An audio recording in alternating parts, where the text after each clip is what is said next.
সাহারি খাওয়া সুন্নাত, সাহারি শেষ সময় খাওয়া সুন্নাত, সাহারিতে পানি খেজুর খাওয়া সুন্নাত, এগুলো সুন্নাত। তবে এর ভিতরে সবচেয়ে বেশি গুরুত্বপূর্ণ সুন্নাত হলো সাহারির জন্য আজান দেওয়া। আমাদের সমাজে কি সাহারির জন্য আজান দেওয়ার সুন্নাত আছে না নাই? যখন আমি এ কথা বলবো তখন আপনারা বলবেন সাহারিতে আজান দিব মানে? এইটা তো জীবনে প্রথম শুনলাম, এ তো কোনোদিন শুনি নাই। আরে আপনি কালো, আপনার এলাকার 40 বছর বুখারি পড়েছে, সেই হুজুরই তো বলে সাহারিতে আজান আছে, জীবনে শুনি নাই। অথচ বুখারিতে 621 নম্বর হাদিসে নবী সাল্লাল্লাহু আলাইহি ওয়াসাল্লাম থেকে স্পষ্ট প্রমাণ, রাসূলের জামানায় সাহারিতে আজান দেওয়া হতো। প্রিয় ভাইরা, এখানে আমি কয়েকটা পয়েন্ট বলবো, খুব মনোযোগ দিয়ে আপনাকে শুনতে হবে।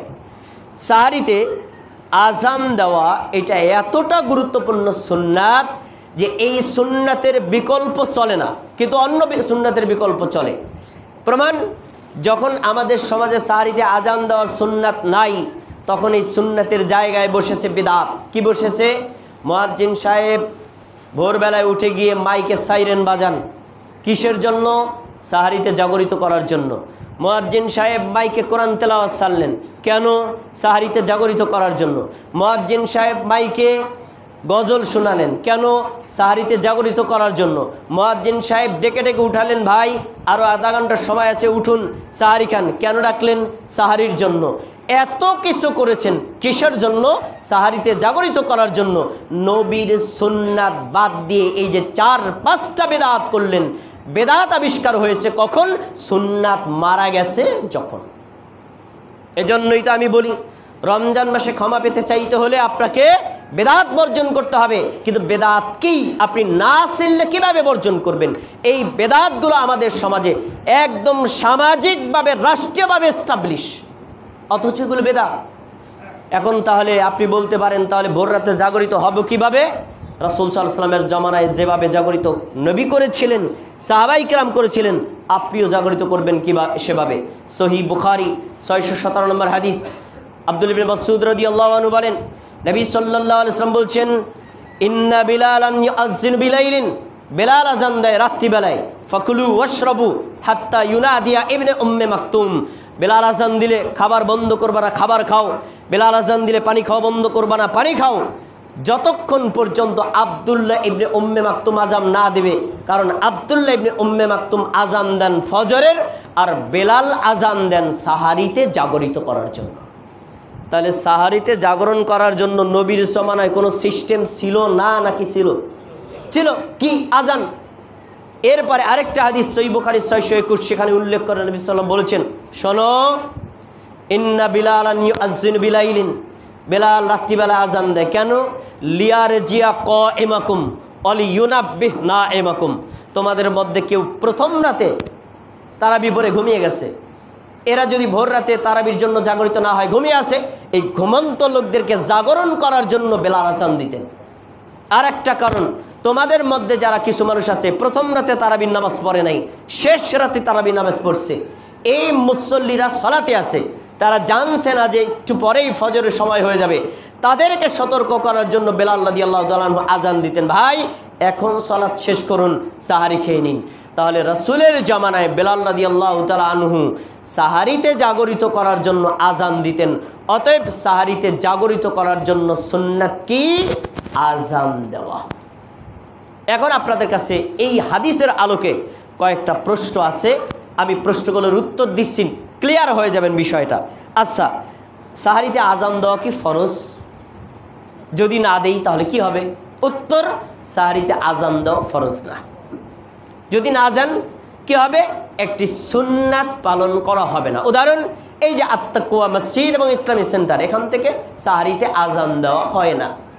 এখন আজান না দেওয়ার কারণে গুনাহ হচ্ছে না, এটা তো ফরজ না, সুন্নাত। একটা সুন্নাতের আমল করা হলো না। 2 নম্বর প্রশ্ন, সাহারিতে আজান দিব, যদি দেই তাহলে তো মারামারি লাগবে। কেন?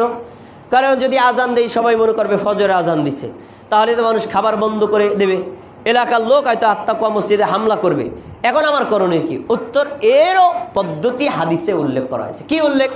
শুনুন, এশা নামাজের আজান আর ফজর নামাজের আজান শব্দগত পার্থক্য আছে না নাই? কি পার্থক্য আছে বলেন? ফজর সালাতের আজানে বলা হয় আসসালাতু খায়রুম মিনান নাওম, এশা সালাতের আজান এই শব্দ নাই। ঠিক একইভাবে যখন সাহারির জন্য আজান দেওয়া হবে তখন আসসালাতু খায়রুম মিনান নাওম থাকবে না, আর ফজরের আজানে থাকবে। তাহলে আসসালাতু খায়রুম মিনান নাওম বুঝলে আমরা শুনলে আমরা কি বলবো? এটা ফজরের আজান। আর আসসালাতু খায়রুম মিনান নাওম যদি না থাকে তাহলে কি বলবো? এটা সাহারির আজান। 3 নম্বর প্রশ্ন, আজান দিতে না পারলে আমাদের করণীয় কি? যেমন আমাদের এই মসজিদ, আমরা সামাজিকভাবে এটাকে সবাই বুঝাতে পারিনি। এখন যদি আজান দেই তাহলে এটাকে নিয়ে একটা সুন্নাত পালন করতে গিয়ে একটা হট্টগোল তৈরি হতে পারে, তা আমরা আজান দিতে পারছি না। এখন আমরা ভোরে জাগ্রত হব কিভাবে? ভাই, আধুনিক পদ্ধতিতে এখন এর বিকল্প রাস্তার অভাব নাই। আপনি এমন একটা ঘর দেখেন, আপনি যান এই যে ঘটকচর এলাকায় যেখানে মানুষ বেদে পল্লী, সেখানে তারা একটা কুটিরে থাকে। এই একটা কুটিরে তাদের একটা পরিবারে 2টা করে টাচ সেট আছে, নাই? আর ভিক্ষুকের ঘরেও তো টাচ সেট আছে। তো আমরা এই মোবাইলে কি অ্যালার্ম দিয়ে ভোরে জাগরিত হতে পারি না? তাহলে কেন আমরা বেদাতের মধ্যে যাব? কেন আমরা ইমাম সাহেবকে দিয়ে জোর করে করাবো? আর কেনই বা ইমাম সাহেব বেদাত করবেন? আমরা তো এটার বিকল্প রাস্তা আছে। তাহলে আমরা বেদাতকে বর্জন করে সুন্নাত অনুযায়ী আমল করতে পারি। এবার আরেকটা প্রশ্ন, ভাই যদি ডাকি তাহলে সমস্যাটা কি? বুঝলাম রসুলের জামানায় আজান দিত, আমরা দেই নাই, কিন্তু আমরা ডাকলাম, ভাই সাহারির সময় হয়েছে, ওঠেন, উঠে সাহারি খান, সমস্যা কি? হ্যাঁ, সমস্যা আছে। শুনুন, সুন্নাত যেখানে চলে যায়, বেদাত যেখানে বসে, সেখানে শত অকল্যাণ জমা হয়। তার প্রমাণ, মসজিদের পাশে যদি আপনার শিশু ঘুমন্ত থাকে, আপনার পাশে সেখানে বাড়ি, আপনার শিশু ঘুমাইতে পারে না, এই ডাকাডাকির কারণে আপনার শিশু ঘুম থেকে উঠতে বাধ্য হয়ে যায় ডাকাডাকির কারণে। তারপরে আপনি একজন অসুস্থ মানুষ, ভোরবেলায় আপনি জাগরিত হন নাই, আপনার এই ঘুম ভেঙে যায়, আপনার অসুস্থ আরও বেড়ে যায় এই ডাকাডাকির কারণে। তারপরে আপনি একজন লোক প্রথম রাতে তারাবির সালাত আদায় করতে পারে নাই, শেষ রাতে তারাবির সালাত আদায় করছে, আপনার ডাকের কারণে, আপনার তেলাওয়াতের কারণে, আপনার গজলের কারণে লোকটা সালাত আদায় করতে পারছে না। এবার আপনি বলুন তো, আপনি এই বেদাত করে আর একটা লোকের আমল কি ব্যাঘাত ঘটাতে পারেন? এই শত অকল্যাণ আমাদের সমাজে জমা হয়েছে। এজন্য আমাদেরকে এই জাতীয় এই বেদাতি কর্ম থেকে বেরিয়ে আসতে হবে। এবার আমি আপনাদের যাব ইফতার সম্পর্কে। ভাই, ইফতার আমরা করি, আমি একটু আগে বলে আসছি, আপনি যেন ক্ষমা না পান, শয়তান প্রত্যেকটা আমলের মধ্যে বেদাত ঢুকাইছে। বেদাত করবেন, ক্ষমা থেকে বঞ্চিত হবেন। দেখেন, ইফতার করা কি? সুন্নাত। ইফতার করা সুন্নাত। মনোযোগ দিয়ে শুনুন, ইফতার করা সুন্নাত। ইফতার অপরকে করানো সুন্নাত। ইফতারে বিসমিল্লাহ বলা সুন্নাত। ইফতার শেষে জাহাবাত জমা ওয়াবতাল্লাতিল উরুক ওয়াসাবাতাল আজর ইনশাআল্লাহ, এটা বলা সুন্নাত। আবার ইফতারে খেজুর দিয়ে শুরু করা সুন্নাত, অথবা ইফতার পানীয় জাতীয় বস্তু দিয়ে সুন্নাত, এগুলোও সুন্নাত। কিন্তু এগুলোর চাইতে সবচেয়ে বেশি গুরুত্বপূর্ণ সুন্নাত হলো ইফতার তাড়াতাড়ি করা সুন্নাত। সব সুন্নাত আমরা পালন করি, কিন্তু তাড়াতাড়ির সুন্নাত আমরা পালন করি না, বরং বেদাত করি। শয়তান এত বড় কৌশল জানে, যেটার গুরুত্ব বেশি সেখানেই আপনাকে করতে দিবে না। আমি আপনাকে কয়েকটা প্রমাণ দিয়ে দিচ্ছি, দেখুন। ইফতার করবেন, এটা সুন্নাত। কেউ যদি ইফতার নাও করে, সে যদি নিয়ত করে যে সূর্য ডুবে গেছে, বাস আমি সিয়াম ভেঙে ফেললাম, তার সিয়াম ভেঙে গেছে, কোনো সমস্যা নেই, হয়ে গেছে তার সিয়াম। কিন্তু শুনুন, ইফতার করাটা যত বড় গুরুত্ব সুন্নাত, তার চেয়ে বেশি সুন্নাত হলো ইফতার তাড়াতাড়ি করা। কারণ ইফতারের যত কল্যাণ আমাদের নবী বর্ণনা করেছেন, তার চেয়ে বেশি কল্যাণ বর্ণনা করেছেন ইফতার তাড়াতাড়ি করার ব্যাপারে। এখন আমাদের সমাজে কি তাড়াতাড়ি করে না দেরিতে করে? আজকে মাদারীপুর জেলায় সূর্যাস্ত যাবে 6টা 8 মিনিটে, ইফতার করবে 6টা 11 মিনিটে। কেন আপনি 11 মিনিটে করলেন? কারণ যে 3 মিনিট আমরা সতর্কতার জন্য দেরি করেছি। কয় মিনিট? 3 মিনিট। এটা কোথা থেকে আসলো? এটা এসেছে বাংলাদেশের জাতীয় প্রতিষ্ঠান ইসলামী ফাউন্ডেশন। 33 বছর পর্যন্ত সাহারি এবং ইফতারের তালিকা প্রকাশ করেছে। শেষে ওনারা বিশেষ দ্রষ্টব্য দিয়ে দিয়েছে, সূর্যাস্ত 6টা 8 মিনিট আর ইফতার করবে 6টা 11 মিনিটে। কেন দেরি করলেন? বিশেষ দ্রষ্টব্য উল্লেখ করা, সতর্কতার জন্য 3 মিনিট দেরিতে ইফতার করবে। 33 বছর পর্যন্ত ইসলামী ফাউন্ডেশন এই 3 মিনিট যুক্ত করে বেদাত আর সুন্নাতের বিরোধী আমল করে আসছে। আলহামদুলিল্লাহ 2025 সালে ইসলামিক ফাউন্ডেশনের যারা দায়িত্বশীল তাদেরকে আল্লাহ সঠিক বুঝদান করেছেন। তারা এই বছরে সূর্যাস্তের সময়টাকেই ইফতারের সময় হিসেবে নির্ধারণ করে ওই বিশেষ দ্রষ্টব্য কেটে দিচ্ছে। মানে আলহামদুলিল্লাহ। এখন এখানেও একটা ঝামেলা কি, তখন বাংলাদেশের অনেক ধার্মিক মানুষ এবং ধর্মীয় আর রাজনৈতিক কিছু মানুষ আপত্তি করেছে, প্রত্যেক বছরে 3 মিনিট যুক্ত করা হতো, এবছর কেন বাদ দেওয়া হলো? তখন ইসলামিক ফাউন্ডেশন এটার জবাব দিয়েছে। জবাবে উল্লেখ করেছে সূর্যাস্তের সময়টাই হলো ইফতারের সময়, 3 মিনিট যুক্ত করাটা আসলে হাদিসের পক্ষপাতী না, এই জন্য আমরা এটাকে বাদ দিয়ে দিছি। আমরা ঢাকার জেলা এটা উল্লেখ করেছি, অন্য জেলাটা স্থানীয় সময়ের সাথে সম্পৃক্ত কম বেশি হবে। প্রিয় ভাইয়েরা, এখানে আমাদের একটা শিক্ষণীয় বিষয় হলো তারা 33 বছর পর একটা ভুল জেনে সংশোধন করেছেন। আমরা কি সংশোধন করতে পারি না? পারি না। কিন্তু কে সংশোধন করবে? ইসলামী ফাউন্ডেশন এখন আমাদের দেশের হুজুররা অমান্য করে, আমি ফাউন্ডেশন মানি না, আমরা 3 বছর 3 মিনিট যুক্ত করছিলাম, ওই যুক্তই করব। ভাই, আপনি যে 3 মিনিট যুক্ত করবেন, আপনি 3 মিনিট না ভাই, আরও 10 মিনিট যুক্ত করেন, আমার আপত্তি নেই। কিন্তু 3 মিনিট যুক্ত করার কারণে আপনি যে কত বড় ক্ষতির মধ্যে লিপ্ত হলেন আপনি কি জানেন? যদি না জানেন তাহলে শোনেন। 1 নম্বর, যদি কোনো মুসলিম সূর্যাস্তের টাইম জানার পরেও সে দেরি করে, 1 মিনিট 2 মিনিট 3 মিনিট 5 মিনিট দেরি করে, তাহলে সে ইসলামের জাতীয় কল্যাণ থেকে বঞ্চিত হবে। হাদিস সহিহ বুখারী, নবী সাল্লাল্লাহু আলাইহি ওয়াসাল্লাম বলছেন, লা ইয়াজালুন নাসুল খায়রা মা আজ্জালুল ফিতরা। এই মুসলিম জাতি ততদিন পর্যন্ত কল্যাণের মধ্যে থাকবে যতদিন তারা তাড়াতাড়ি ইফতার করবে। সুবহানাল্লাহ। তাড়াতাড়ি ইফতার করলে মুসলিম জাতি কল্যাণের মধ্যে না অকল্যাণের মধ্যে? আর দেরি করলে অকল্যাণ। তাহলে আপনি যদি দেরি করেন পুরো মুসলিম জাতির অকল্যাণ করলেন। 1 নম্বর পয়েন্ট। 2 নম্বর, আপনি বললেন যে ভাই 2-3 মিনিট আর কী হবে? কী হবে শুনুন। নবী সাল্লাল্লাহু আলাইহি ওয়াসাল্লাম বলেছেন, লা ইয়াজালুদ্দীনু যাহিরান মা আজ্জালুন নাসুল ফিতরা। এই ইসলাম পৃথিবীর সব ধর্মের উপর ততদিন পর্যন্ত শক্তিশালী, সমহিমায় উজ্জ্বল থাকবে যতদিন পর্যন্ত মুসলিম জাতি তাড়াতাড়ি ইফতার করবে। সুবহানাল্লাহ। আপনাদের কাছে একটা প্রশ্ন, বর্তমান পৃথিবীতে সবচেয়ে শক্তিশালী ধর্মের নাম কি? বলেন কি? খ্রিস্টান। টাকার দিক থেকেও প্রভাবশালী, ক্ষমতার দিক থেকেও প্রভাবশালী। রাসূলের জমানায় সবচেয়ে বেশি প্রভাবশালী ধর্মের নাম কি ছিল? ওই সাহাবীদের জমানায় সবচেয়ে প্রভাবশালী ধর্মের নাম কি ছিল? কেন ছিল? কেন? তারা এই একটা আমল কঠিনভাবে করেছেন, সূর্য অস্ত গেল তারা ইফতার করেছেন। তারা আপনার মতো 3 মিনিট দেরি করেন নাই। যতদিন পর্যন্ত মুসলমানরা তাড়াতাড়ি ইফতার করেছেন ততদিন পর্যন্ত ইসলাম ছিল শক্তিশালী। যখন থেকে মুসলমানরা দেরি করেছে তখন থেকে মুসলমানরা নিজের ধর্মকে পরাজিত করে খ্রিস্টানকে উপরে তুলে দিছে। কি বুঝলেন আপনি? এখন চিন্তা করেন 3 মিনিট দেরি করলে কত বড় ক্ষতি, আন্তর্জাতিক ক্ষতি, শুধু আপনার ব্যক্তিগত ক্ষতি না, পুরো মুসলিম জাতিকে আপনি কলঙ্কিত করেছেন। আরো শুনবেন, আরো কঠিন কথা আছে। যদি কেউ দেরি করে ইফতার করে তাহলে তার ইফতার খ্রিস্টানদের ইফতারের মতো হয়। যদি দেরি করে ইফতার করে তার ইফতার ইহুদির মতো হয়। এই হাদিসে নবী সাল্লাল্লাহু আলাইহি ওয়াসাল্লাম বলছেন, লিআন্নাল ইয়াহুদা ওয়ান নাসারা ইউআখিরুনা। আমার উম্মত জেনে রাখো, ইহুদিরাও রোজা রাখে, তারাও ইফতার করে, খ্রিস্টানরাও রোজা রাখে, তারাও ইফতার করে, তবে তারা দেরি করে ইফতার করে, আর আমরা তাড়াতাড়ি ইফতার করি। অতএব দেরি করে ইফতার করবে যে তার ইফতার হবে ইহুদির মতো, দেরি করে ইফতার করবে যে তার ইফতার হবে খ্রিস্টানের মতো। এবার একটা কথা ভাই, আপনার হাদিসগুলো আমি সবই বুঝেছি, কিন্তু আমি মসজিদে যাই, তখন তারা আজান দেওয়ার আগে তো কেউ ইফতার করে না, আর করলে এটা নিয়ে ঝামেলা হয়। এখন আমি করব কি? প্রিয় ভাই, আপনার কয়েকটা প্রশ্ন এবং উত্তর এখান থেকে জানতে হবে। 1 নম্বর, ইফতারের সম্পর্ক কিসের সাথে? আজানের সাথে? আমি উত্তর বলছি, আপনাদের উত্তর নেব না। শুনুন, ইফতারের সম্পর্ক আজানের সাথেও হতে পারে, নাও হতে পারে। কিভাবে?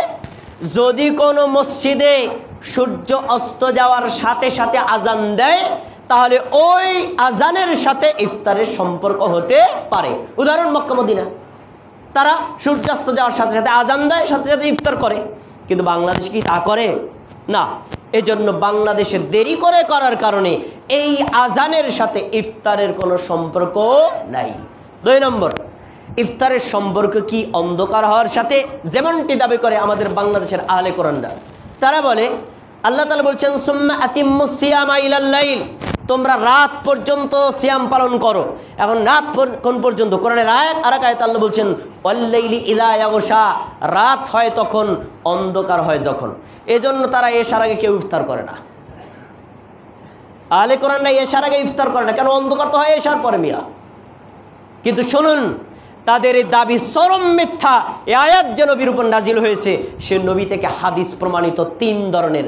ফালাম্মা গরাবাতিশ শামসু, যখন সূর্য অস্ত যাবে। আরেকটা হাদিস গাবাতিশ শামসু, যখন সূর্য ডুবে যাবে।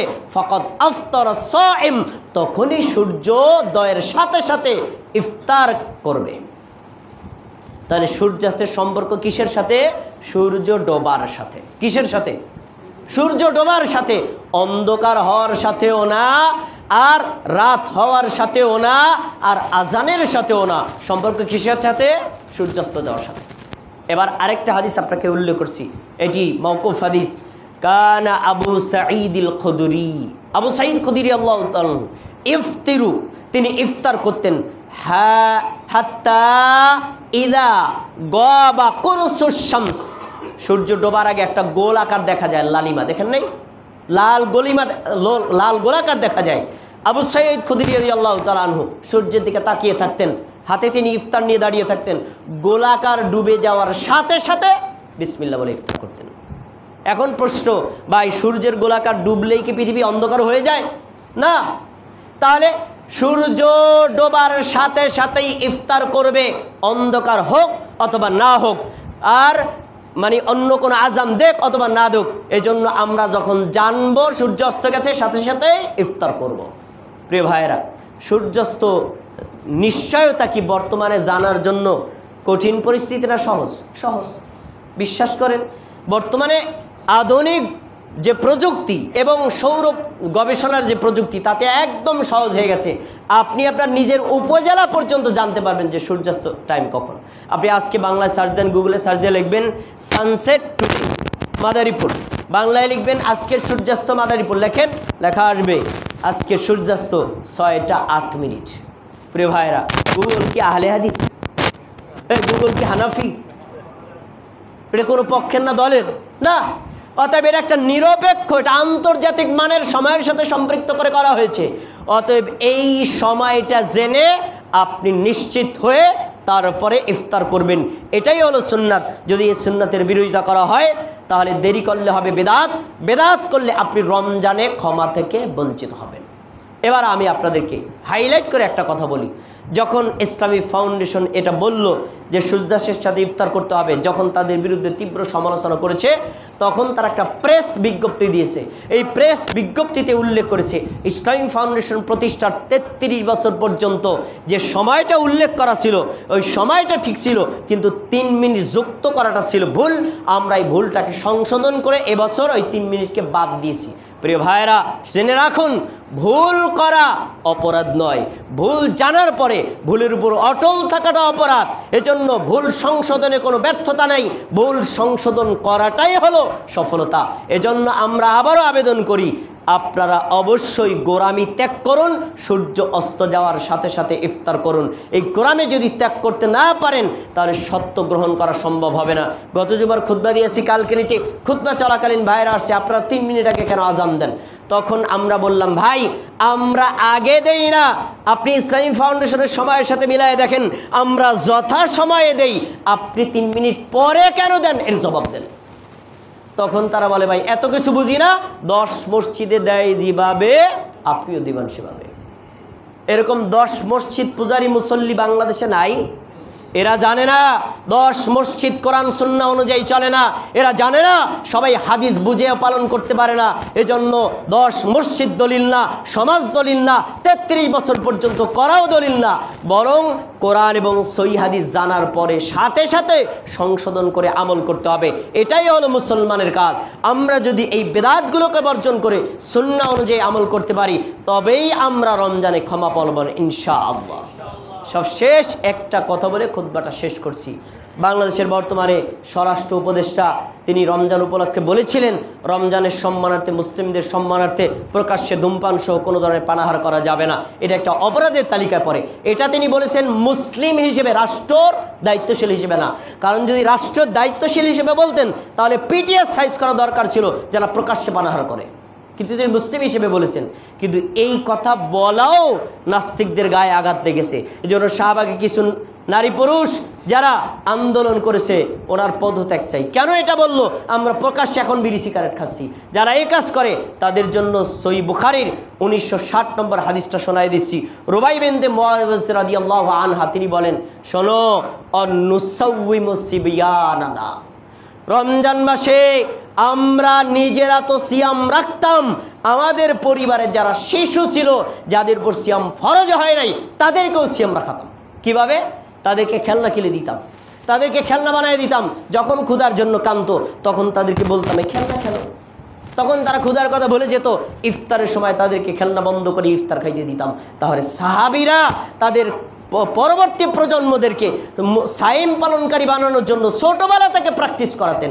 এই হাদিসেরই উল্লেখ করা। ওয়াকালা ওমর, ওমর বলেন, লিনিশওয়ান ফি রমাদান ওয়াইলাকা ওয়াইসবিয়ানানা, এই যারা প্রকাশ্যে ধূমপান করস, পানাহার করস রমজান মাসের মধ্যে, তোদের উপর আল্লাহর গজব পতিত হোক। আমাদের শিশুরাও রোজা রেখেছে আর তোরা প্রকাশ্যে পানাহার করস। ফাদরাবাহু, এ কথা বলে তিনি লাঠি দিয়া পিটাতেন। ওমর রাদিয়াল্লাহু তাআলা আনহু ছিলেন সেই সময়ের রাষ্ট্রের দায়িত্বশীল। আজকে যদি বাংলাদেশে যারা প্রধান উপদেষ্টা, যারা স্বরাষ্ট্র উপদেষ্টা, তারাও যদি ইসলাম বোঝেন, রাষ্ট্রীয়ভাবে ইসলাম প্রতিষ্ঠা করতে চান, তাহলে শাহবাগ সহ যারা এভাবে প্রকাশ্যে পানাহার করে তাদেরকে প্রকাশ্যে পিটিয়ে জানোয়ারদেরকে বিদায় করা উচিত। এটাই হাদিসের দাবি। আল্লাহ তাবারাকা ওয়া তাআলা এই চলমান রমাদানে বেদাতকে বর্জন করে, কবিরা গুনাহ বর্জন করে, সুন্নাত অনুযায়ী আমল করে আমাদের সবাইকে ক্ষমা নেওয়ার তৌফিক দান করুন।